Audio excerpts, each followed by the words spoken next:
Mr. Blank, appreciate the time. Thanks so much for doing this. How are you? I'm doing great, thank you, and I'm glad you love Bijan. We love him too. And Yeah. I think he Had could a be great rookie year. I think he could be an MVP one day in the NFL. He's got incredible talent. There's no question about it, and he's an incredible young man. He's got a beautiful personality, beautiful spirit, and obviously a really good player. So he had a really fine first year, and look forward to continue seeing him grow. I was very optimistic about your team heading into the year. Yeah. I picked you guys to win the NFC South. Obviously, now you've made a coaching change. The season didn't go the way that you wanted it to. How do you kind of reflect on this past year of Falcons football?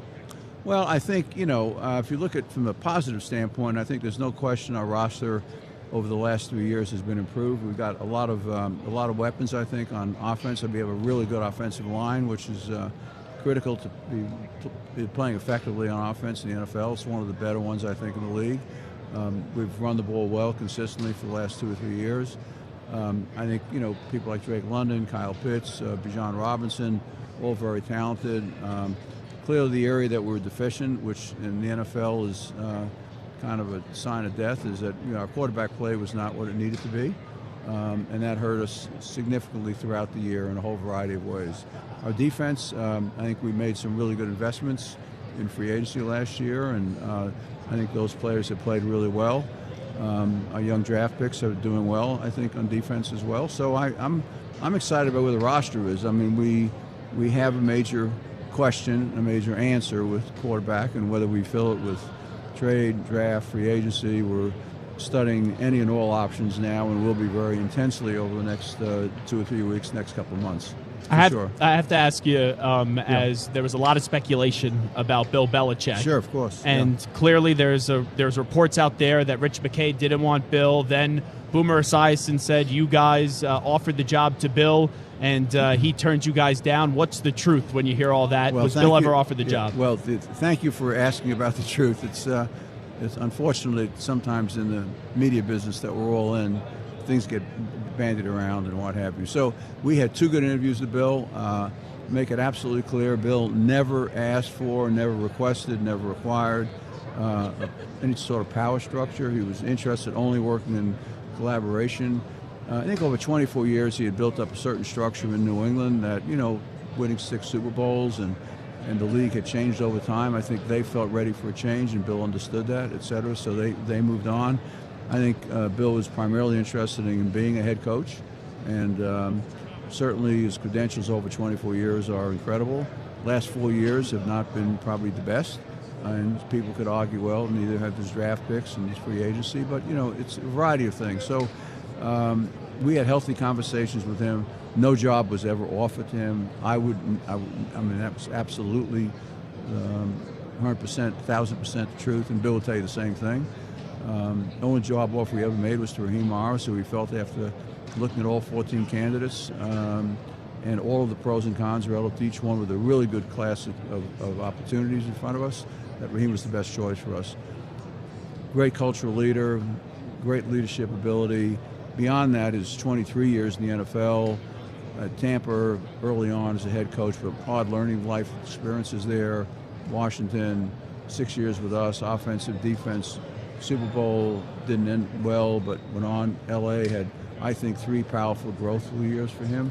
Working with Sean McVay, working with Les Snead, working in a very open, collaborative, lateral thinking organization was very helpful to him. I think I saw that in the way he was chiseling together his coaching staff, his ideas on how to do that, and how to not just do it initially, but how to plan for success and then continue to have success after hopefully some of these coordinators and position coaches that we're bringing in would move on to other opportunities because of our success.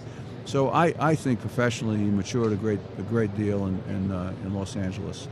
And so we're excited about Raheem, excited about what he brings to the franchise and what he brings to the NFL.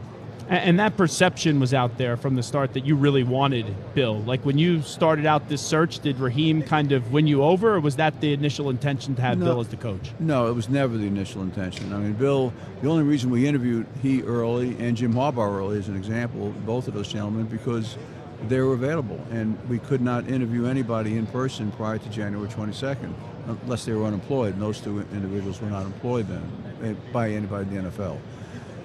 So we pursued those interviews then, and I mean, I learned a lot during the process. Always do. You don't want to do the process too often, for all the obvious reasons, but you do learn a lot about your roster and about how other people view your team and what you have to do to get to the next level. So I'm excited about where we are. We had a lot of good candidates in front of us. I personally think that Bill will definitely has the fire and the energy and the enthusiasm to coach again.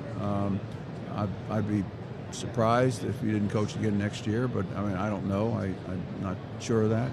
I think I had no issues with our conversation with him. They were all very open, transparent,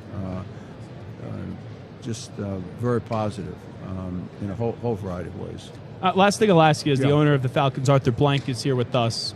You just got to get the quarterback. I don't think people care how you get the quarterback. Right. But is the preference via free agency? Is the preference via the draft for you? I think it's a really good question because, the preference is that, the last great quarterback we had was Matt Ryan. Yeah, I did the ALS Ice Bucket Challenge with him yesterday. Okay, great. Yeah.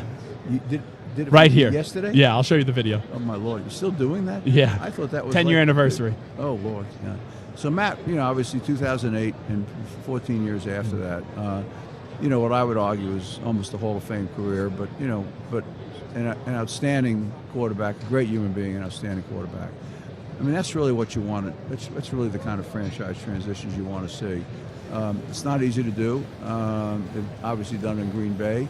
They drafted Jordan Love early, kept him on the bench for a while, played Ryan Aaron. Aaron moved on. Jordan stepped up this year, played at a high level. So you're looking for a long-term solution. Yeah. Sometimes in a long-term solution, you have to have an interim solution too. I only got 10 seconds. So you got to do sometimes a mixture of both. But ideally, long-term, you're looking for that franchise quarterback.